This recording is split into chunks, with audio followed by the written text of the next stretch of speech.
tell you the Sachin Tendulkar story about a boy who rose to fame, playing cricket as a kid, streets of Bombay, born to be a household name. He can hit those fours and sixes, that Tendulkar boy sure can play. He's got the passion and devotion, blasting away, he's here to stay. Now he's hitting those balls into glory with a power that cuts like a knife. He's a winner in the game of life, a winner in the game of life.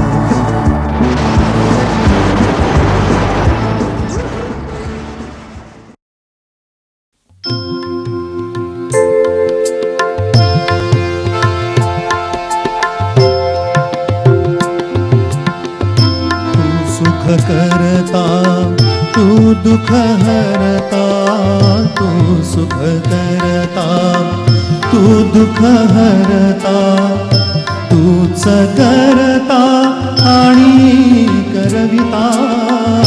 तू सुख करता, तू दुःख हरता, मोरया मोरया मंगलमूर्ती मोरया, मोरया मोरया मंगलमूर्ती मोरया.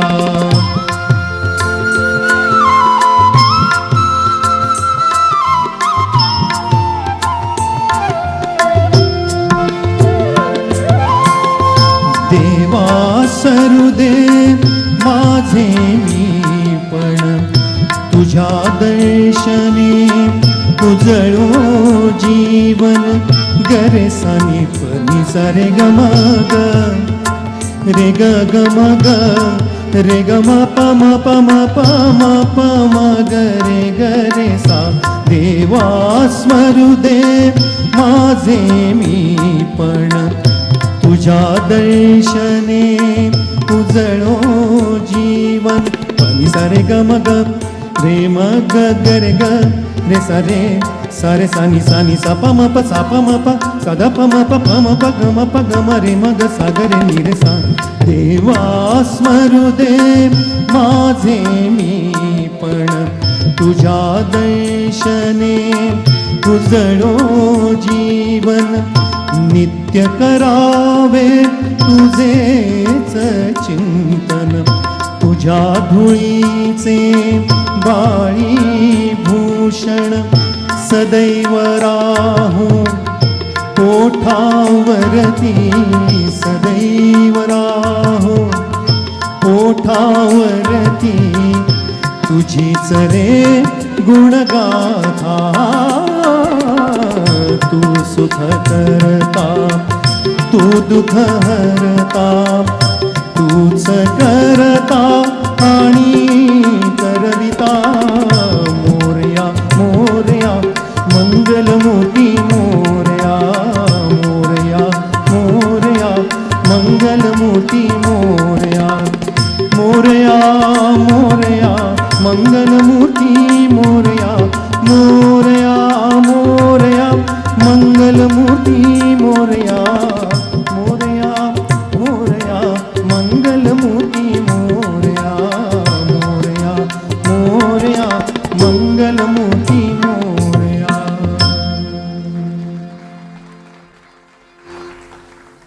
नमस्कार मित्रांनो, शतकाच्या शतकवीराला शतदा सलाम करण्यासाठी आणि त्याचा वाढदिवस साजरा करण्यासाठी आज आपण इथे जमलेलो आहोत. मला असं वाटतं की आपल्याकडे मुलाचा वाढदिवस विसरला जाऊ शकतो, क्वचित प्रसंगी बायकोचा सुद्धा वाढदिवस विसरला गेलाय. कठीण असतं, घरी प्रॉब्लेम होतात, पण सचिन तेंडुलकरचा वाढदिवस कधी विसरला जात नाही. मी पाहिलंय की आपल्या देशामध्ये दोघांचा वाढदिवस देशाने साजरा केलेला आहे. एक पूर्वीच्या काळी पंडित नेहरूंचा करायचे, जो बालदिन म्हणून साजरा केला गेला, आणि दुसरा अर्थातच सचिन तेंडुलकर. आज सचिन तेंडुलकर निवृत्त झालाय तरी सुद्धा आपण त्याचा वाढदिवस साजरा करतो, कारण लोकांमध्ये ते प्रेम आहे. सचिन आपल्यातलाच एक आहे, ही जी भावना आहे. कोणाला तो आपला भाऊ वाटतो, कोणाला आपल्याला मित्र वाटतो, कोणाला मुलगा वाटतो, ही जी भावना आहे त्यामुळे आपण जमतो आणि त्याचा वाढदिवस साजरा करतो. जसं नेहरूंच्या वाढदिवसाला बालदिन असं नाव पडलं किंवा बालदिन साजरा केला गेला, असं मला वाटतं की आपल्या दरवर्षी दर दिवशी खरं तर कुठला ना कुठला तरी डे असतो, कधी फादर्स डे असतो, कधी मदर्स डे असतो, तसा सचिनच्या वाढदिवसाच्या दिवशी क्रिकेट डे करायला काही हरकत नाही किंवा क्रिकेटर्स डे आपण एकदा लिहून पाठवूया त्यांना की हा करा आणि ते ऍक्सेप्ट होईल असं मला वाटतं. हे जे गाणं गणपतीचं घेतलं सुरुवातीला, ते सुरुवात म्हणून केवळ घेतलेलं नाही आहे, तर सचिन हा सुद्धा गणेश भक्त होता. आपण सर्वच आहोत, सचिनही होता. आणि मला त्याबरोबरचा एक किस्सा तुम्हाला सांगावा असं वाटतं. मला वाटतं श्रीलंकेबरोबरची टेस्ट मॅच होती. सचिन आदल्या दिवशी नॉट आऊट होता, इथेच वानखेड्याला होती. त्याला रात्री नीट झोप लागत नव्हती, त्याला कॉन्फिडन्स नव्हता असं नाही, पण कधी माणसाची चलबिचल होते. तो ताजवरून निघाला, त्याने तिथून टॅक्सी केली. आपलं जे शिवाजी पार्कचं गणपतीचं मंदिर आहे, उद्यान गणेश, तिथे तो आला, प्रार्थना केली, परत रात्री परत गेला आणि दुसऱ्या दिवशी त्यांनी शतक ठोकलं. म्हणजे हा जो एक कॉन्फिडन्स मिळाला त्याला, किंवा जे म्हणतो तो, त्याला मला असं वाटतं की परमेश्वराने नुसता कॉन्फिडन्स नाही, त्याला आशीर्वादही दिला. परमेश्वराचा हातच त्या डोक्यावर होता, काही शंकाच नाही. सचिनच्या रूममध्ये कधीही गेल्यानंतर 3 फोटो तर कायम दिसायचे. एक गणपतीचा, दुसरा मंगेशीचा, कारण मंगेशी ही कुलदैवत, आणि तिसरा अर्थातच त्याच्या वडिलांचा. ह्या कार्यक्रमाची सुरुवात आम्ही जशी गणपतीच्या गाण्याने केली, तसे आणखीन एका गाण्याने करतोय. त्याचं कारण, त्याचा किस्साही तुम्हाला सांगतो की 2005 साली जेव्हा सचिनचं 35वं शतक झालं, त्यानंतर इथेच सचिनचा सत्कार केला गेला होता आणि तो लता दिदींनी केला होता सत्कार. आणि त्या सत्काराला जेव्हा लता दिदी आल्या, त्यावेळेला त्याने सांगितलं की मी सचिनची दृष्ट काढायला आलेली आहे. ते मला आई म्हणतात आणि एका आईच्या नात्याने मी त्यांची दृष्ट काढायला आलेली आहे. अतिशय सुंदर असं एक भावपूर्ण भाषण त्यांनी केलं होतं, ते आपण ऐकूया आणि मी पुढे. सचिनबद्दल काय बोलायचं, किती बोलायचं. मी त्यांची फॅन आहे.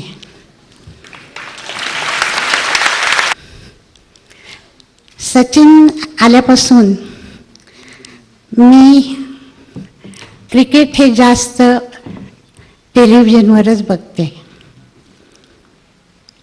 आणि तिथून उठायची इच्छा होत नाही.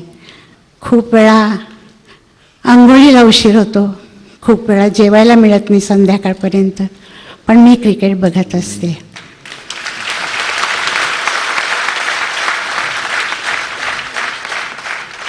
सचिननी इतके विक्रम केलेत की त्याचा हिमालयच झालाय. कोणाला जर त्याच्याकडे वर बघायची इच्छा झाली तर त्याची पगडी खाली पडल्याशिवाय राहणार नाही.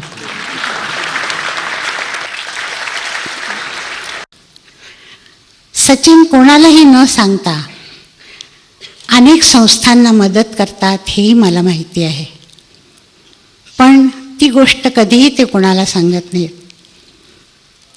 ह्या त्यांच्या सर्व गुणांमुळे मला त्यांच्याबद्दल विलक्षण आदर वाटतो. मी मगाशी सचिनला म्हणाले की राणा, सांगा तुम्ही आमच्या क्रिकेटमधले आहात. त्याला जसं अनेक जखमा झाल्या होत्या, तसं तुम्हाला या अनेक गोष्टींना, या जखमांना सामोरे जावं लागलं आहे. पण मला खात्री आहे, त्याला जसं लढाईची शेवटपर्यंत इच्छा होती, तशी सचिनलाही क्रिकेटची इच्छा आहे. मला माहिती आहे की सचिनच्या विरुद्ध बोलू नका, ते खेळत नाहीत, बरे खेळत नाहीत, असं काहीही म्हणू नका. त्यांच्यावर प्रेम करा. सचिन तुम्हाला कधीही निराश करणार नाही.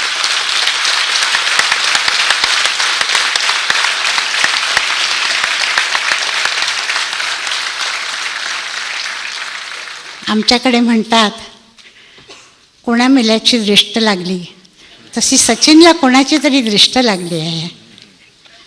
पण ती दृष्ट काढण्यासाठी ते मला आई म्हणतात, म्हणूनच मी ती दृष्ट काढायला आज इथे आले आहे. आणि त्यानंतर असं झालं की सचिनच्या रन्स व्हायला लागल्या. 2008 साली सचिन ऑस्ट्रेलियाला गेला होता. 2 कसोटी शतकं ठोकली त्याने. त्याच्यानंतर वन डेची सिरीज होती. वन डेच्या सिरीजमध्ये सुरुवातीला त्याच्या रन्स होत नव्हत्या, तेव्हा इथेच एक कार्यक्रम होता आणि त्या कार्यक्रमात मी असं म्हटलं की लता दिदी त्यावेळेला त्याची दृष्ट काढून गेल्या होत्या. मला असं वाटतं आपण सुद्धा एका गाण्याने त्याची दृष्ट काढली पाहिजे. म्हणून आम्ही तेरी प्यारी प्यारी सूरत को किसी की नजर ना लगे चष्मे बद्दू हे गाणं म्हटलं. आणि चमत्कार झाला सांगतो, दुसऱ्या दिवशी एक मॅच होती त्यात त्यांनी 60 रन्स केल्या आणि नंतर 2 फायनल्समध्ये 2 100 गेल्या आणि धोनीने तो कप पहिल्यांदा ऑस्ट्रेलियात उचलला. रन्स सचिनच्या होत्या. हे सगळं झाल्यानंतर एक दिवशी पुन्हा सचिनचा कधीतरी मध्ये असा थोडासा फॉर्म गेला आणि एका कार्यक्रमाला अंजली आली होती आणि अंजलीने मला असं सांगितलं की अरे ते गाणं जे म्हटलं होतं ना त्यावेळेला ज्या रन्स झाल्या होत्या तर हे गाणं पुन्हा म्हणता येईल का आपल्याला या इथे. म्हटलं कार्यक्रम वेगळा आहे तरी सुद्धा मी घुसडतो आतमध्ये, कारण शेवटी सचिनचा प्रश्न होता. मग ते गाणं मी घेतलं, म्हटलं आणि पुन्हा चमत्कार झाला, पुन्हा त्याच्या रन झाल्या. आणि असं एकदा नाही, दोनदा नाही, 3दा झालं. मी ते गाणं लागलं की सचिनची दृष्ट निघायची. तुम्हाला माहिती आहे ते गाणं बी सरोजा देवीवर चित्रित केले होतं. तिला तर आयुष्यात कोणाची दृष्ट लागणंच कठीण होतं. म्हणजे लागली असेल तर आईची लागली असेल, खरं सांगतो. पण ह्या गाण्याने सचिनची दृष्ट निघायची, त्याच्या त्या 100व्या शतकाच्या वेळेला निघाली. म्हणून आज जरी सचिन क्रिकेट खेळत नसला तरी सुद्धा मुंबई इंडियन्सला कोणाची तरी दृष्ट लागली आहे. अजून जिंकत नाहीयेत तर निदान जिंकायला सुरुवात करण्यासाठी तरी एकदा दृष्ट काढावी. सचिनची काढली की जिंकायला लागेल या हेतूने ते गाणं आम्ही तुमच्या समोर पेश करतोय. तेरी प्यारी प्यारी सूरत को किसी की नजर ना लगे.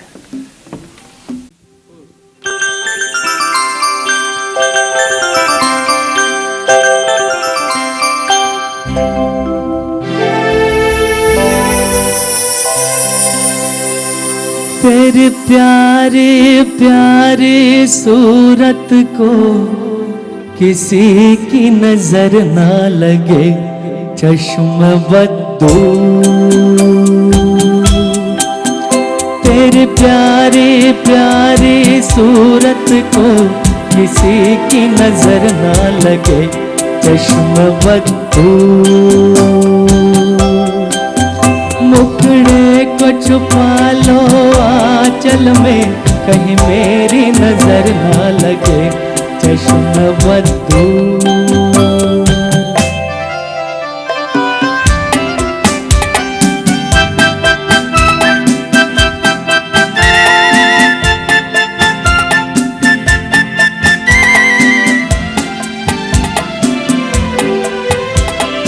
यूं न अकेले फिरा करो, सबकी नजर से डरा करो.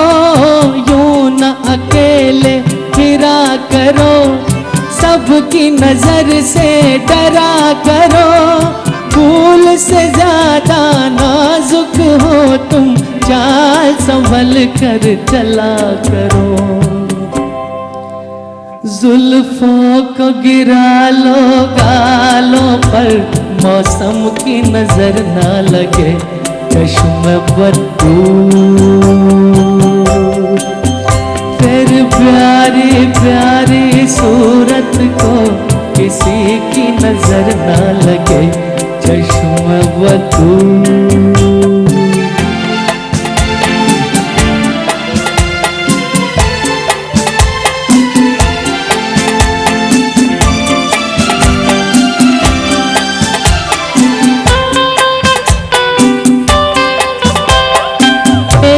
झलक जो पाता है राह वहीं रुक जाता है.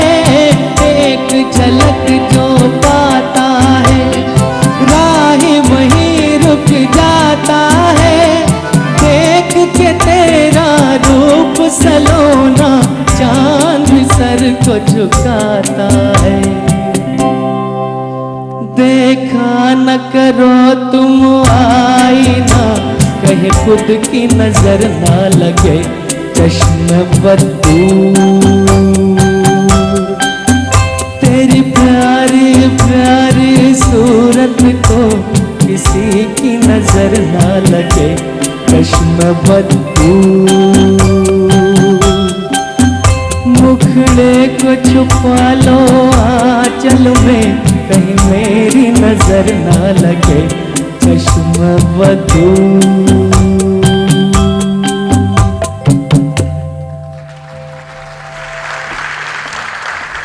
मुंबई इंडियन्स जिंकली तर या गाण्यामुळे जिंकली असं खुशाल समजायला काही हरकत नाही तुम्ही.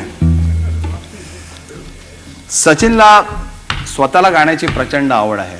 काय वादच नाही. त्याच्याकडे अख्खी मोठी म्युझिक सिस्टीम आहे, अख्खी खोली आहे की ज्यात पूर्णपणे म्युझिकनी भरलेली खोली अशी आहे. तिथे जाऊन तो गाणी ऐकतो. अगदी फ्रँक सिनात्रापासून सर्व प्रकारचे गायक गायिका, म्युझिक, पॉप संगीत, सर्व प्रकारचं संगीत तो ऐकत असतो. ह्या लता दिदीनी ज्या वेळेला त्याची दृष्ट काढली, माफ करा मी लता म्हटलं तरी आपण प्रेमाने म्हणतोय, म्हणजे एकेरी नाव हे अनादराने नाही आहे. तर आपण आदर करताना, आईला हाक मारताना किंवा आईबद्दल बोलताना आपण अरे तुरे करतो, त्याच प्रेमाने लता दिदींनी बोलताना बऱ्याच वेळेला लता असायचं. किंवा क्रिकेटपटूबद्दल बोलताना सचिन, अहो सचिन वगैरे म्हणत नाही, तर तो अनादर नसतो, एवढं फक्त लक्षात घ्या. तर लता दिदींच्या त्या भाषणानंतर सचिनने त्याला कसं सुंदर उत्तर दिलं ते पाहूया. टूरवरती ज्या वेळेला मी जायचो त्या वेळेला माझ्याबरोबर म्युझिक मी कॅरी करायचो. 89 होता माझ्याकडे वॉकमन.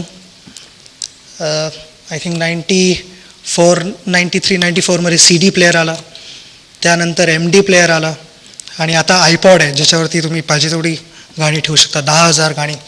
पण त्याच्यावरती सिंगर्स काही जास्त बदलले नाहीत. आणि त्यातले सर्वात महान गायिका माझ्यासमोर बसलेल्या आहेत,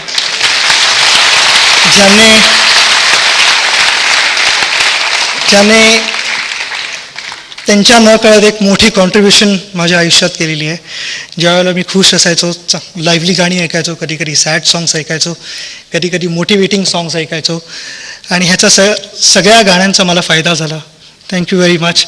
आणि ह्याच्या पुढेही माझ्याकडे ऑलवेज तुमची गाणी असणार, आणि आयुष्यभर मीच नाही पण माझ्याबरोबर करोडो लोक तुमचे फॅन्स आहेत. आणि युअर सिंगिंग, मी फार छोटा आहे काही बोलण्यासाठी. We all know where you are, and I think you will always be there for us. Thank you so much. टाळ्या जरा जोराने वाजवा, कारण त्याच्यामध्ये खूप जोराने आवाज येत होते.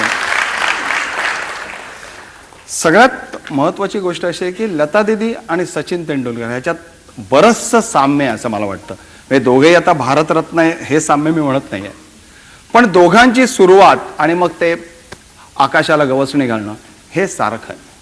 ज्यावेळेला लता दीदी गाण्याच्या ह्या जगात आल्या, म्हणजे संगीताच्या दुनियेत म्हणू आपण, त्यावेळेला सुरुवातीला शमशाद बेगम, नूरजहान, राजकुमारी, अंबालावाली, झुहराबाई अंबालीवाली या सगळ्यांची सद्दी होती. लता दीदींना पातळ आवाज म्हणून फारशी मंडळी त्यांच्याजवळ जात नव्हती, कारण तो काळ वेगळा होता, त्या नायिका वेगळ्या होत्या. पण त्यानंतर ज्या वेळेला लता दीदींनी सुरुवात केली, म्हणजे त्यांचा जम बसला, विचार करा, शमशाद बेगम त्यावेळेला 1500 रुपये घ्यायच्या, त्यावेळेला लता मंगेशकरांना फक्त 70 रुपये मिळायचे गाण्याला. तिला 1500 आणि हिला 70 रुपये. 2 वर्षात हे सगळं बदलून गेलं. गुलाम हैदरनी सुरुवातीला त्यांना मदत केली, त्याच्यानंतर नौशादजींनी केली, अनिल बिश्वासनी केली, आणि मग लता मंगेशकर हे नाव संपूर्ण भारतभर झालं.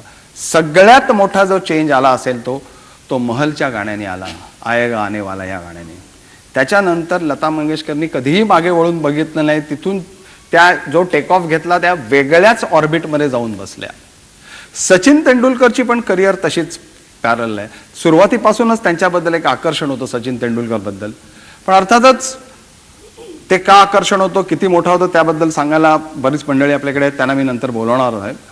पण खऱ्या अर्थाने सचिन तेंडुलकरने टेक ऑफ कधी घेतला तर ऑस्ट्रेलियामध्ये जेव्हा जाऊन तो यंगेस्ट क्रिकेटर झाला, पहिलं शतक ठोकणारा. म्हणजे he was the youngest cricketer to hit 100 in Australia. आणि पहिल्या सिरीजमध्ये त्यांनी 2 शतकं ठोकली, एक सिडनीवर आणि दुसरं पर्थला, म्हणजे जगातल्या सर्वात वेगवान अशा खेळपट्टीवर. एक वुडकॉक म्हणून इंग्लंडचा एक जर्नलिस्ट होता, मला आता वाटत नाही तो हयात आहे, अतिशय मोठा मान्यवर. तर त्यावेळेला त्या प्रेस बॉक्समध्ये अनेक लोक म्हणत होते की Sachin Tendulkar is the best young batsman in the world. त्या दिवसात चिडून उभा राहिला आणि असा वळून त्याने आमच्याकडे सगळ्यांकडे पाहिला आणि म्हणाला की तुमच्यापैकी कोणी ब्रॅडमन पाहिलाय? शक्यता नाही म्हणाला. मी ब्रॅडमन पाहिला म्हणाला. आणि म्हणून मी स्टेटमेंट करू शकतो की काही जी बडबड चाललेली आहे की Sachin Tendulkar is the best young batsman, ही चुकीची आहे. He is the best batsman in the world today. आणखी असा कोण आहे त्याच्यापेक्षा मोठा वयाने असलेला की जो त्याच्यापेक्षा चांगला फलंदाज आहे? बिल ओरायली तिथे होता, जो ब्रॅडमन बरोबर खेळलेला होता. आणि बिल ओरायलीने सुद्धा सांगितलं की हा मुलगा जर वन डे जास्त खेळला नाही, त्यांनी फक्त कसोटीवर कॉन्सन्ट्रेशन ठेवलं, तर तो जगातला सर्वश्रेष्ठ फलंदाज होईल आणि तो ब्रॅडबर्नच्या पुढे जाईल. सचिन नंतर वन डे खेळला, नुसत्या वन डे नाही 400 वन डे खेळला, T20 खेळला, शक्य असतं तर T10 सुद्धा खेळला असता, पण त्या नाही आहेत म्हणून नाही खेळला तो. आणि एवढं सर्व करून सुद्धा तो पुढे गेला आणि शतकातला शतकवीर झाला. हीच मोठी गोष्ट. म्हणजे दोघंही त्याने एकदा टेक ऑफ घेतल्यानंतर वेगळ्याच ऑर्बिटमध्ये जाऊन बसले. सचिनचं आवडतं जे गाणं लता दीदींचं आहे, आये गाणेवाला, ते तुमच्या समोर पेश करते डॉक्टर मृदुला दाढे जोशी. तिने संगीतामध्ये डॉक्टरेट घेतलेली आहे. सगळ्यात महत्त्वाची गोष्ट, लोकसत्तेत अतिशय उत्कृष्ट कॉलम लिहिते. मला तो सांगणं आहे की तू खूप छान लिहिलेस, आजही छान लिहिलेस, पुस्तक कर, पुस्तकाच्या प्रकाशनाला मला बोलव, आपण चांगला कार्यक्रम करू.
आपण किती नशीबवान आहोत की हे दोघे वासू परांजपे. सचिनची बॅटिंग पाहायला जितकी मजा येते तेवढं वासूला ऐकायला सुद्धा मजा येते. त्यांचा एक छोटासा सत्कार आपण करूया. तुझा मोठा माणूस आहेस तू, नुसता वयान नाही कीर्तीने सगळ्या बाबतीत.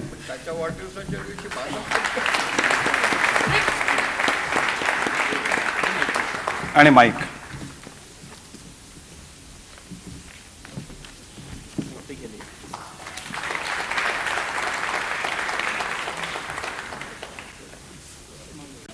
उत्कृष्ट फिल्डर होता. नुसता नाही तर त्यांनी एकदा 7 रन्स धावून काढल्या होत्या रणजी ट्रॉफीत. लास्ट बॉलला Last ball. तालीम शेळच्या 7 रन्स धावून, 7 रन्स धावून म्हणजे किती यार्ड पळाला होता अंदाजे? 100 मीटरची 20 तरी दर कमीत कमी एक रन एक करतात. रन. आणि अमर वैद्याला अजून श्वास लागलेला आहे.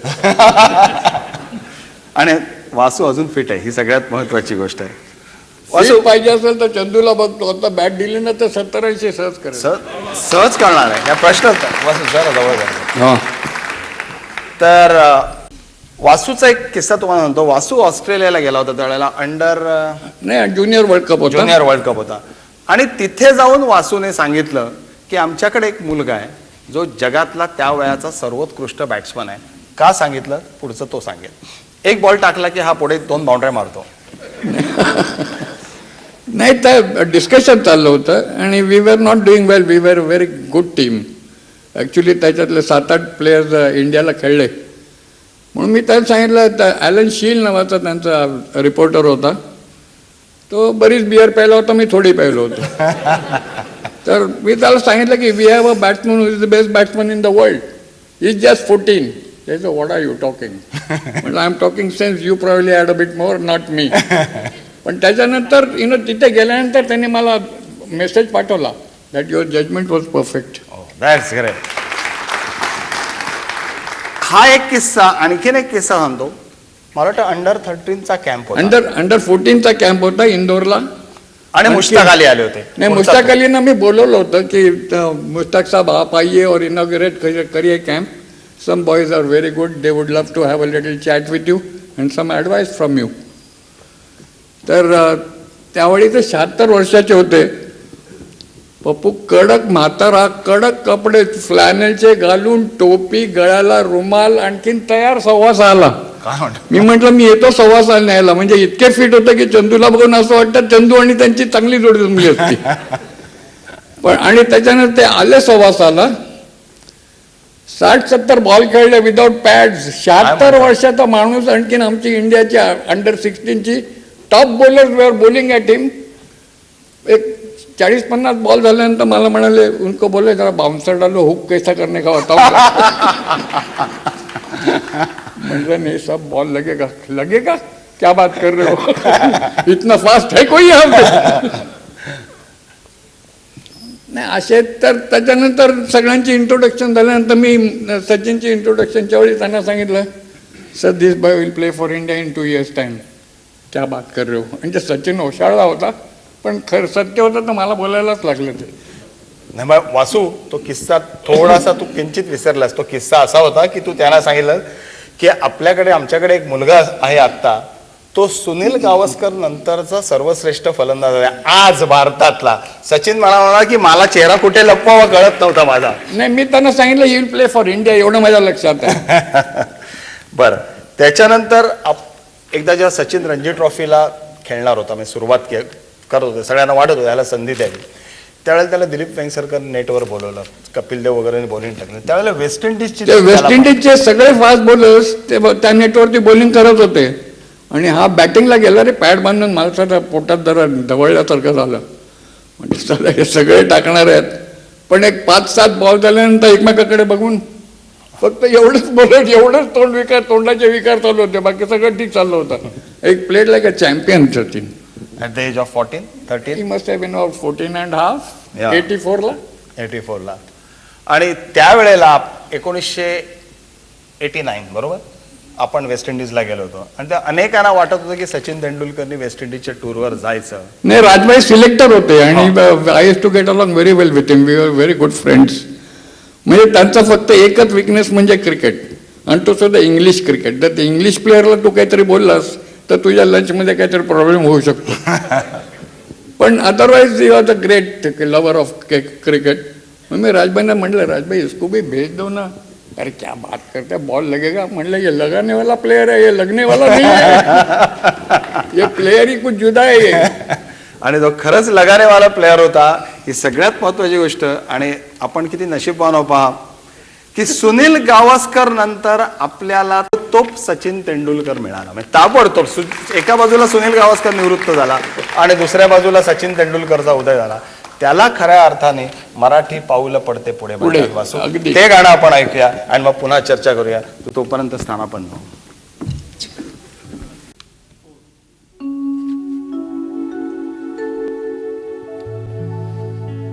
अगास धर्मो हा आपला, जरी का कठीण झाला, तरी हाची अनुष्ठिला भला देखे.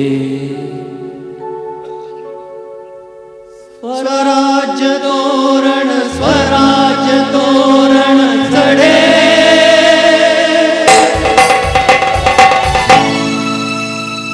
गरजती तोफांचे चौघडे.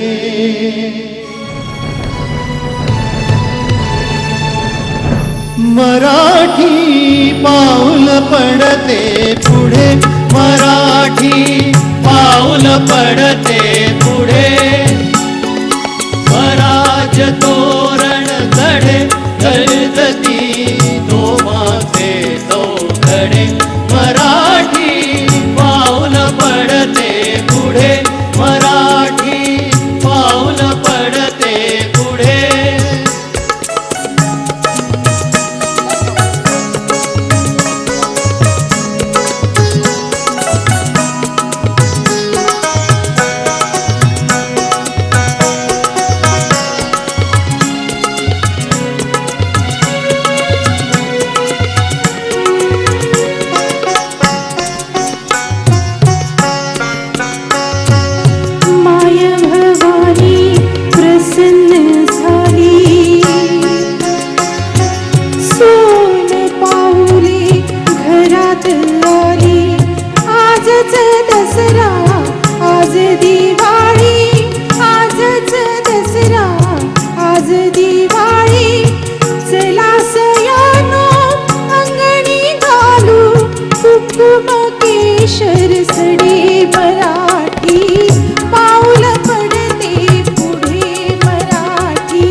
वै शस्त्र देशार्थ हाती धरावे,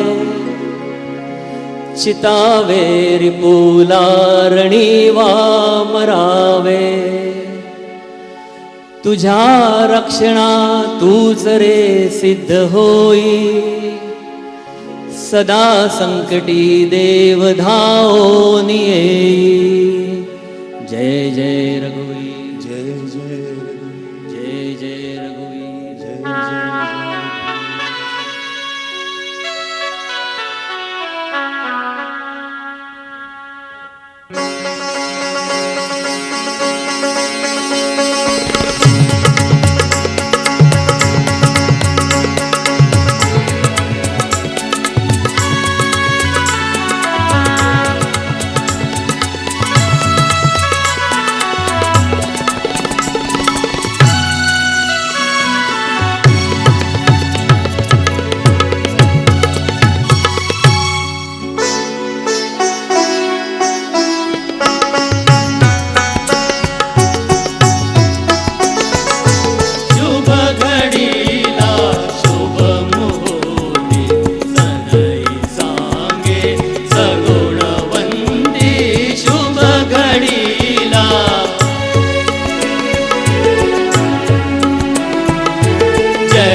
जय जय का है धुम धुम तू है सह्याद्रीचे कडे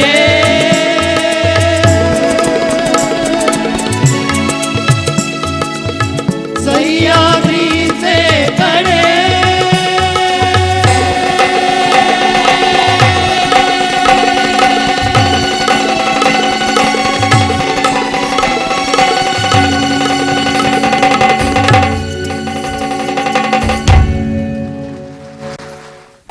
सचिन त्याची पहिली टेस्ट मॅच पाकिस्तानात खेळला. तुम्हाला सगळ्यांना तो इतिहास माहिती आहे. त्यावेळेला वासिम अक्रमला काय वाटलं आणि त्याचं ॲनालिसिस रिची बेनॉनी कसं केलं ते आपण पाहूया. Pakistan. When Indian team toured Pakistan in 1989, we've heard this new guy Sachin Tendulkar is in the side, and he's one of the best batsmen they have in India at that moment. And we thought, as a bowler, me and Waqar, we thought, okay, he might be good, but coming back into Test cricket against bowling of Waqar, myself, and Imran, and that we were like young in our peak. We thought, doesn't matter how good he is, we'll get him out. Wasim Akram and Imran Khan gave them the business. Short pitch stuff, bouncer after bouncer.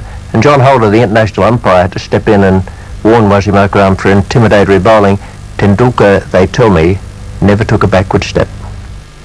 I was not scared, but I was very nervous, very tense about playing my first international game. And whatever I had expected to happen didn't happen. It was exactly the other way around. So I was a confused man there in the middle. And I felt after that, I don't think so I'll be able to handle international cricket at all. But the next time I was just hoping for another opportunity, and I got selected for the second test match as well. And there I had just made up my mind, come what may, I'm not going to give my wicket away. I'm just going to stay there as much as possible. And I scored 59 runs in that innings. I was very happy, and when I got back to the dressing room I said, I don't see any reason why I cannot do it again. His 59 runs were followed by a 41, a 35 and another half century which started the cricket world tongues wagging. आणि आता ह्या विषयावर बोलण्यासाठी मी ज्या व्यक्तीला बोलवणार आहे त्याच्या आधी त्या व्यक्तीबद्दल आमचे विजय मांजरेकर काय बोलले होते ते तुम्हाला सांगतो. विजय मांजरेकर तुम्हाला माहिती आहे आपल्या शिवाजी पार्कचे एक अतिशय महान असे क्रिकेटपटू, पण अत्यंत इगोइस्टिक माणूस. मी किती इगोइस्टिक याचं एक उदाहरण देतो. एकदा ते बडोद्याला गेले होते आणि तिकडे आपले जे जयवंत लेले आहेत त्यांना सांगितलं काय वाटेल तर मला आज हजारेंना भेटायचं आहे. ते लेलीन त्याला आपल्या स्कूटरवर टाकलं आणि हजारेंच्या घरी घेऊन गेले. हजारेंना समोर पाहिल्यानंतर त्याला साष्टांग नमस्कार घातला मांजरेकरांनी. उभे राहिले, एक 10-15 मिनिटं त्यांच्याशी बोलले आणि निघाले. तर लेलीन त्याने विचारलं की अरे विजय, तू कोणापुढे न वाकणारा, हे करणारा, त्यांना साष्टांग नमस्कार कसा काय घालला? त्याने फार चांगलं उत्तर दिलं. विजय मांजरेकर असं म्हणाले की या भारतात फक्त 2च बॅट्समन म्हणाला, 2च बॅट्समन, एक मी आणि हा माझा बाप विजय हजारे. मी गावस्करला सुद्धा गिनत नाही असं त्यांनी सांगितलं त्यावेळेला. तर त्या विजय मांजरेकरांनी 1959 साली म्हणजे ज्या वेळेला आपण इंग्लंडच्या दौऱ्यावर चाललो होतो त्यावेळेला चंदू बोर्डेंबद्दल असं त्याने वासू परांजपेंना सांगितलं की मी सांगतो ते ऐक, आजचा भारतातला तो सर्वश्रेष्ठ बॅट्समन आहे. स्वतः मांजरेकर मोठे होते. म्हणजे वासू तू त्यांना बोललास पण ना काहीतरी तू मी त्याला म्हटलं की मला वाटतं that you are the best player in the country. Chandu माझ्यापेक्षा सरस. त्या चंदू बोर्डेंना मी इथे याची विनंती करतोय. खास पुण्याहून ते आलेले आहेत. वय वर्ष 82 वाटतात. अजूनही बॅट घेतली तरी अजून केस काळे आहेत.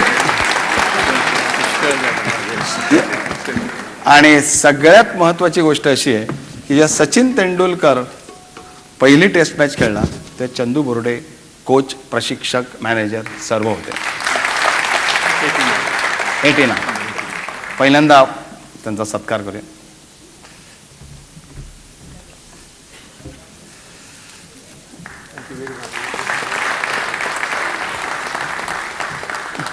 डॅड बोलला ना स्टेटमेंट केलं. सत्कारावर एक माईक पण द्या त्यांना, म्हणजे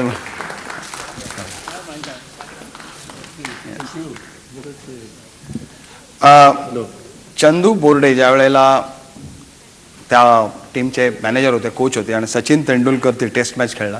चंदू, तुम्ही कसं ठरवलं की सचिन ही टेस्ट मॅच खेळणार आहे? अगदीच कोवळा होता तो.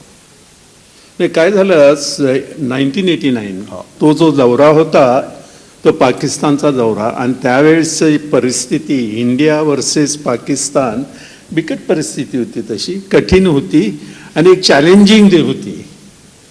आणि अशा वेळेस हा जो खेळाडू निवडला गेला होता, कधी कधी ह्या खेळाडूला पाहण्याकरता देखील आम्हाला शोधावं लागत असायचं टीममध्ये, कुठं आहे हा सचिन, इतका छोटा. बऱ्याचशा लोकांना वाटलं नाही की हा क्रिकेटर आहे किंवा नाही. आणि आम्ही नेटमध्ये ज्या वेळेस जात असायचो त्यावेळेस देखील पहिला ग्राउंडवर उतरणारा हा सचिन, अच्छा, आणि शेवटला बाहेर येणारा सचिन. शेवटी कधी कधी ते मॅनेजर देखील असे, म्हणजे ते ग्राउंड स्टाफ तो होता, तर शेवटी ते माझ्याकडे यायचे आणि सांगायचे, साहेब ह्या मुलाला बाहेर काढा कारण आम्हाला विकेट तयार करायची. असा हा सचिन त्यावेळेस त्या दौऱ्यावर होता. ते खरोखर म्हणजे आमच्या संघाला वरदान ठरलं असं मी समजतो. मॅचच्या आदला दिवस, ज्या दिवशी तू काही जेवून खाऊन आपल्या रूमवर चालला होतास आणि त्या एका रूममधून तुला एक विचित्र आवाज आला, क्रिकेट खेळण्याचा आवाज आला. म्हणजे क्रिकेटपटूच्या रूममधून क्रिकेट खेळण्याचा आवाज येत नाही, कधीतरी बाटलीचा आवाज येतो वगैरे वगैरे, वेगळा. पण हा आवाज जरा वेगळा होता. ते मला माहित नाही. बाटलीचा काय झालं की त्यावेळेस तिथं काही मिळत नव्हतं पाकिस्तानमध्ये, आणि पाकिस्तानमध्ये कुठे मिळणार. नाही, ते काय झालं की सियालकोटला ही मॅच होती, आणि सियालकोटला असे मोठे हॉटेल्स वगैरे नाहीत, तिथं फार छोटे छोटे असे बिल्डिंग्ज आहेत, आणि त्यामध्ये या टीम्सच्या मेंबर्सना प्रत्येकाला एक एक रूम दिली होती. आणि ते रूम्सही इतक्या छोट्या होत्या, जसं काही आपले अलीकडचे क्रिकेटरचे बॅग्स बघितल्या आहे ना, त्या देखील मोठ्या आहेत, अशा रूम्स होत्या, इतक्या छोट्या रूम्स होत्या. आणि त्यावेळची परिस्थिती मी सांगितलं की कठीण होती, तेव्हा असं ठरलं की प्रत्येकाला एक रूम द्यायची. आणि सचिनला मी मुद्दाम जवळची फर्स्ट फ्लोअरला दिली, मी ग्राउंड फ्लोअरला होतो, कारण की हे मुलं कुठे जाऊ नये वगैरे ही जबाबदारी होती. पाकिस्तानात पण जायचे नाही, परंतु काय अलीकडचे त्यावेळचे क्रिकेट निराळ होतं. परंतु साधारण 10:30 पावणे 11ला मी खालीच होतो त्याच्या ग्राउंड फ्लोअरला, आवाज आला ठक ठक ठक असा. तर मी जरा म्हटलं आता 10:30 वाजले, पावणे 11 होत आले आणि हा आवाज येतो, आणि ते सचिनच्या रूममधनं मी ताबडतोब वरती गेलो आणि बघितलं, नॉक केलं. तर त्यांनी दार उघडलं, बराच वेळाने दार उघडलं. उघडल्यानंतर हा ग्रहस्थ हातात बॅट धरून असा उभा. म्हटलं काय रे सचिन, किती वाजले, काय चाललंय तुझं? तो म्हणाला की मला झोप लागत नाही. आणि त्यावेळेस त्या बॅट अशी धरून तो, तिथे छोटाच आरसा होता, त्यापुढे आपली स्टान्स करेक्ट करत होता, बॅट सरळ येते किंवा नाही. तर म्हटलं तुला झोप येत नाही, आपण बसूया बोलूया जरा. त्याला धीर दिला मी आणि त्याला सांगितलं की घाबरू नको, मी खालीच आहे. तो म्हणाला ठीक आहे सर, परंतु मी एकटं कधी झोपलो नाही, पहिलीच माझी वेळ आहे, मी इतका लहान तो सचिन होता बघा. खरंय. हां, पण दुसऱ्या दिवशी त्यांनी त्या बॉलरची झोप उडवली. असा हा सचिन.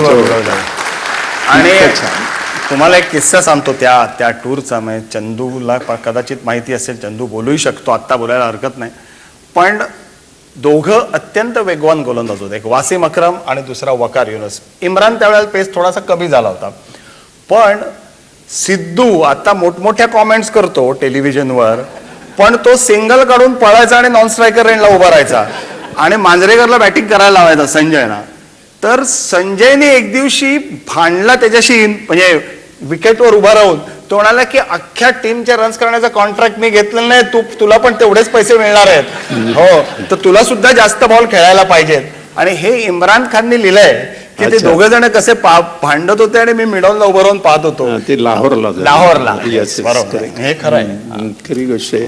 त्यावेळेस सिद्धूने बॅटिंग चांगली केली होती, पण त्याआधी हे जे प्लेयर्स होते यंगस्टर्स, आणि विशेष करून हा मांजरेकरांचा मुलगाच तो हो. हा माझ्याकडे आला आणि त्यांनी सांगितलं मला की सर यांनी रन्स केले, याच्यासाठी आम्ही फिल्डिंग करणार नाही. म्हटलं का रे काय? याची सवय अशी आहे की यांनी रन्स केल्यानंतर तो फिल्डिंगला जात नसतो, तर याच्यासाठी आम्ही करणार नाही.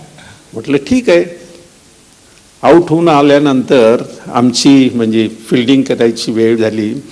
त्यावेळेस हा जरा बसला आणि पायाला काहीतरी झालं असं सांगा. सर माझ्या पायाला काही झालंय. म्हटलं असं? मग आपण डॉक्टरकडे जाऊ, पाहू. सिरियस असेल तर I will have to send you back and get another player. म्हटलं लगेच तयार झाला त्याला, ताबडतोब तयार. सर्वांच्या आधी तो होता पुढे हा सिद्धू. परंतु हुशार माणूस, अगदी हुशार, बोलायला हुशार. पण मला एक सांग की सचिनला जो बॉल लागला ना त्याच्यानंतर सचिन जे इनिंग खेळला त्याबद्दल एक थोडंसं एक टाकू आणि मग आपण पुढच्या गाण्यावर जाऊ आणि आपल्याला आणखीन गप्पा मारायच्या आहेत. काय झालं, सियालकोटला जे विकेट तयार करण्यात आली होती ती विकेट इतकी काही ग्रीन टॉप विकेट होती. शेवटी जे अंपायर्स होते, एकाचं नाव हॅम्पशायर आणि दुसऱ्याचं हॉलफोर्ड होतं असं काही ते, तर त्या ग्राउंडवर गेले आणि मी गेलो होतो ग्राउंडवर कॅप्टन बरोबर. तर त्या अंपायर्सने विचारलं कुठली विकेट आहे बाबा, याच्यावर काही दिसतच नाही विकेट, इतकं ग्रीन टॉप होती. याचं कारण असं होतं की त्यांच्याकडे जे बॉलर्स होते, अक्रम, वकार, इम्रान खान आणि आकिब, हे सर्व वेगवान बॉलर होते. आणि दे यूज टू सिट, आणि त्यांच्या अगेन्स्ट म्हणजे ह्या खरोखर चांगले बॉलर्स आहेत ते होते त्यावेळेस, आणि त्यांच्या अगेन्स्ट खेळणं देखील तेवढंच अवघड होतं. तेव्हा असल्या ह्या विकेटवर बॅटिंग करणं देखील तितकंच अवघड होतं. तर जेव्हा आमचे बॅट्समन गेले तेव्हा 3 बॅट्समन आमचे भराभर आऊट झाले आणि सचिनची वेळ आली. तर आल्याबरोबर ते काय की स्लेजिंग आपण जे म्हणतो ना तसा प्रकारचं झालेलं होतं. अरे आ गया बकरा आ गया. पूर्वीचं स्लेजिंग निराळं आणि आत्ताचं स्लेजिंग निराळं, परंतु तो मग बकरा आला म्हणून.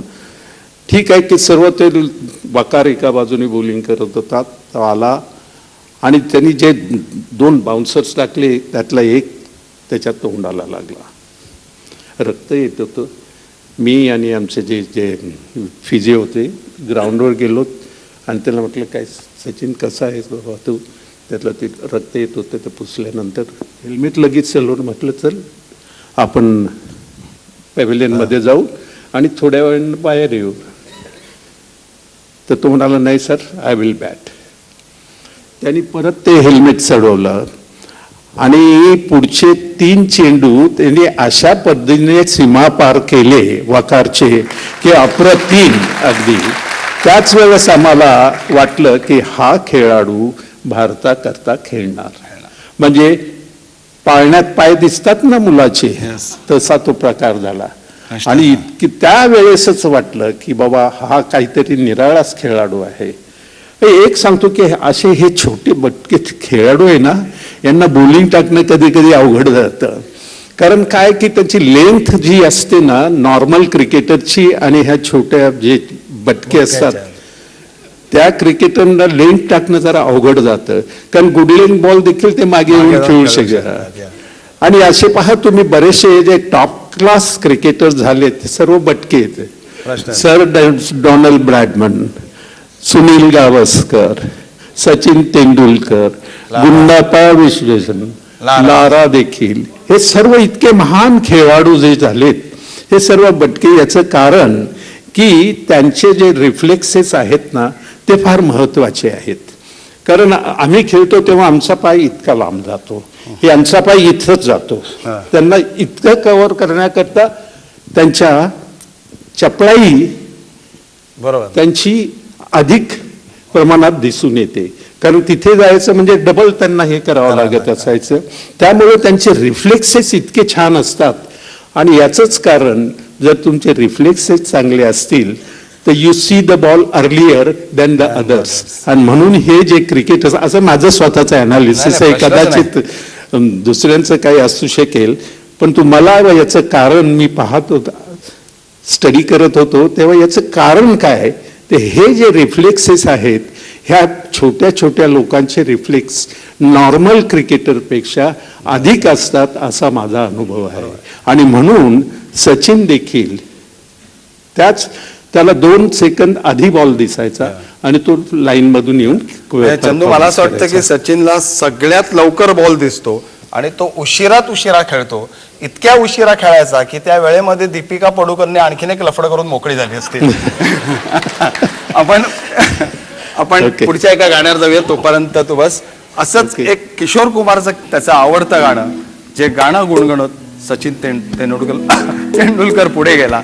चला जाता हूं किसी के धुन पे.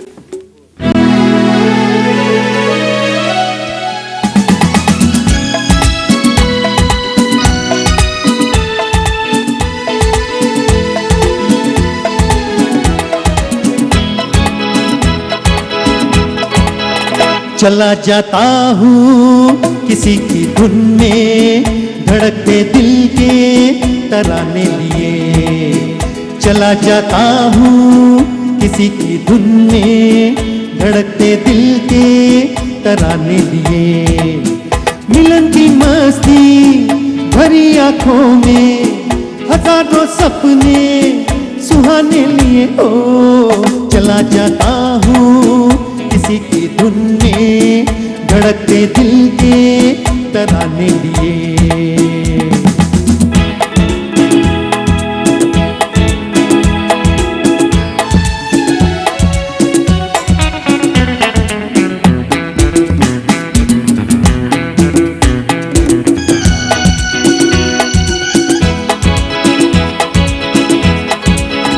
ये मस्ती के नजारे हैं तो ऐसे में संभलना कैसा, मेरी कसम. जो लहराती डगरिया हो तो फिर क्यों ना चलूं मैं बहका रे. मेरे जीवन में ये शाम आई है मोहब्बत वाले जमाने लिए. ओ चला जाता हूँ किसी की धुन में, धड़कते दिल के तराने लिए.